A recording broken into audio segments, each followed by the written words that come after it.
కార్తీక పౌర్ణమి సందర్భంగా తెలుగు రాష్ట్రాల్లోని శైవ క్షేత్రాలన్నీ భక్తులతో కిటకిటలాడుతున్నాయి. మహానందిలో కోటి దీపోత్సవానికి అధిక సంఖ్యలో భక్తులు తరలి వెళ్తున్నారు.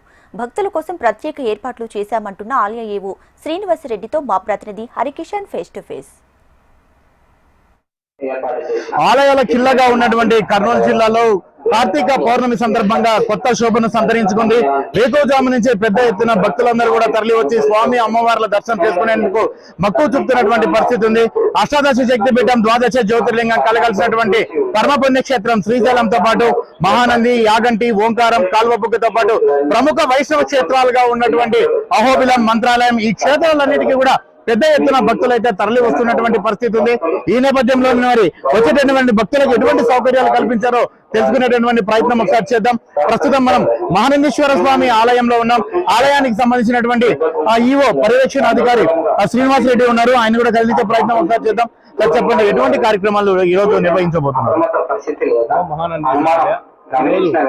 కార్తీక పౌర్ణమి సందర్భంగా భక్తులు ఇబ్బంది కలగకుండా దేవస్థానం అన్ని ఏర్పాటు చేయాలి. అలాగే పోలీసు వారి సహకారంతో పోలీసు వారి వివిధ శాఖల సమన్వయంతో ఈ కార్తీక పౌర్ణాన్ని అత్యంత వైభవంగా నిర్వహించడానికి అన్ని ఏర్పాటు చేయడం జరిగింది.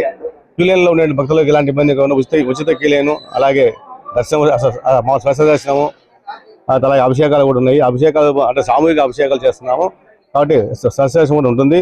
కాబట్టి భక్తులందరూ కూడా స్వామివారిని దర్శించుకొని స్వామివారి కృపక పాత్ర అవుదని ఆశిస్తున్నాం. అలాగే సాయంత్రం 6 గంటలకు జ్వాలాధరణ ఉంటుంది. జ్వాలాధరణ తదనంతరం 1,00,000 కోటి దీపోత్సవ కార్యక్రమం కూడా నిర్వహిస్తాము. కాబట్టి భక్తులందరూ స్వామివారిని దర్శించుకొని స్వామివారి కృపక పాత్ర అవుతుందని ఆశిస్తున్నాం.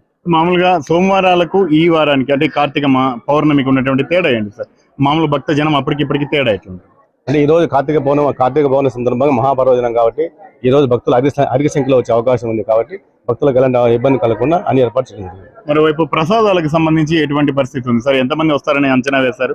అందుకు తగ్గట్టుగా ఏర్పాట్లు చేశారు? అంటే లడ్డు ప్రసాదము, అలాగే పులిహార ప్రసాదం ఉంది. అలాగే భక్తులు కూడా ఉచిత ప్రసాదం తెల్లవారుజామున 4 గంటల దగ్గర నుంచి కూడా ఇస్తున్నాము కంటిన్యూగా. అలాగే పాలు ఉచిత తెల్లవారుజామున 4 గంటల దగ్గర నుంచి కూడా భక్తులకు పాలు, బిస్కెట్లు కూడా ఇవ్వడం జరుగుతుంది. ఎంతమంది వచ్చినా సరే ప్రసాదాలు వితరణ మాత్రం ఇబ్బంది లేకుండా చేస్తాం. మరోవైపు మహిళా భక్తులు పెద్ద సంఖ్యలో వస్తారు. ముఖ్యంగా ఇక్కడ పుష్కరిణి చాలా ఇంపార్టెంట్ గా ఉంటుంది, పుణ్య స్నానాలు. సో వారి కోసం ఏమన్నా ప్రత్యేకంగా ఏర్పాట్లు చేస్తారు? మహిళలకు అందరికీ భక్తులందరూ కూడా ఒకే రకమైన సపరేట్ క్యూలైన్స్ ఉన్నాయి కాబట్టి ఎలాంటి ఇబ్బంది కలగకుండా అంటే మహిళలు పుణ్య స్నానాలు ఆచరిస్తారు, వారికి ఎటువంటి సౌకర్యాలు కల్పించారు? అంటే వాళ్ళకు డ్రెస్ చేంజ్, బట్టలు మార్చుకోవడానికి కూడా ఏర్పాటు చేయడం జరిగింది. కోనేరులో పుష్కరంలో స్నానం చేసిన తర్వాత వాళ్ళు బట్టలు మార్చుకోవడానికి కూడా సపరేట్ గదులకు ఏర్పాటు చేయడం. మరి అన్నదాన కార్యక్రమానికి సంబంధించి ఆలయం ఏం నిర్వహిస్తాం సార్?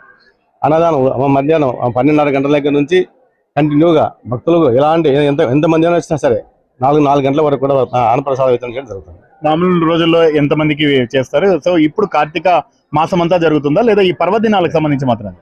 డైలీ అండి, ప్రతిరోజు నిత్యం ఎంతమంది వచ్చినా సరే వాళ్ళకి ప్రసాదం వితరణ కంపల్సరీ చేస్తాం. సార్ ముఖ్యంగా చెప్పండి సార్, జ్వాలా తోరణం తర్వాత అంటే మీరు వచ్చిన తర్వాత ఏదైతే అమ్మవారికి సంబంధించి అంటే గంగమ్మకి సంబంధించి ప్రత్యేకంగా ఈ హారతులు అనేవి స్టార్ట్ చేశారు, అవి ఎట్లా జరుగుతుంది? ప్రతి సోమవారం, కార్తీక మాసం ప్రతి సోమవారం కూడా గంగా హారతులు ఇవ్వడం జరుగుతుంది. ఈ గంగా హారతులు కూడా చాలా అత్యంత వైభవంగా పోయిన సంవత్సరం నిర్వహించాము. ఈ సంవత్సరం ఇంకా బాగా చేసాం. అలాగే ఇంకా మిగతా 2 సంవత్సరాలు కూడా అత్యంత వైభవంగా నిర్వహించడం అన్ని ఏర్పాటు చేయడం జరుగుతుంది. సార్ చివరిగా చాలా వరకు కూడా ఉచిత దర్శనం అనేది కల్పించడం లేదు, టికెట్లు తీసుకుంటున్నారు అనేది కొంచెం బయట భక్తులు చెప్తున్నారు, అది వాస్తవం ఉంది? అదే సార్, మీరు చూడండి, బోర్డులు విపరీతమైన బోర్డులు పెట్టాము. గతంలో కంటే ఇప్పుడు ఎక్కువ బోర్డులు ఉన్నాయి. ఒకసారి మీరే చూడండి, బోర్డులో ఎంట్రెన్స్ లో గేట్ దగ్గర బోర్డులు ఉన్నాయి. అలాగే క్యూలైన్ లో ఉన్నటువంటి మామూలు మైకుల ద్వారా కూడా మేము చెప్పడం జరుగుతుంది. Thank you sir. సో మొత్తానికి ప్రస్తుతం ఉన్నటువంటి నేపథ్యంలో వచ్చేటటువంటి భక్తుల సౌకర్యం కోసం ఎటువంటి ఇబ్బందులు తలెత్తకుండా ఉండేలా అన్ని చర్యలు తీసుకుంటున్నామన్నారు. ప్రధానంగా మహానంది అంటూనే పెద్ద ఎత్తున పుణ్యస్నానానికి మహిళలు కూడా తరలి వస్తారు కాబట్టి వారికి దుస్తులు మార్చుకునేందుకు ప్రత్యేకంగా ఏర్పాట్లు చేయడంతో పాటు ప్రసాద వితరణకు సంబంధించి ఎటువంటి ఇబ్బందులు లేకుండా చేస్తున్నామంటున్నారు. ముఖ్యంగా కోటి దీపోత్సవము తర్వాత ఏదైతే గంగమ్మకు హారతి అనేది గత సంవత్సరం నుంచి కూడా ఈవో ఆలయ కార్యనిర్వహణాధికారి శ్రీనివాసరెడ్డి ఆధ్వర్యంలో ఏర్పాటు చేయడం జరిగింది. అది ఈ సంవత్సరం కూడా అత్యంత వైభవంగా జరుగుతుంది.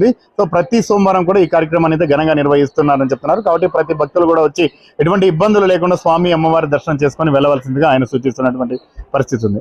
కెమెరామెన్ పవన్ తో హరికిషన్, యశ్వంత్ టీవీ, మహానంది.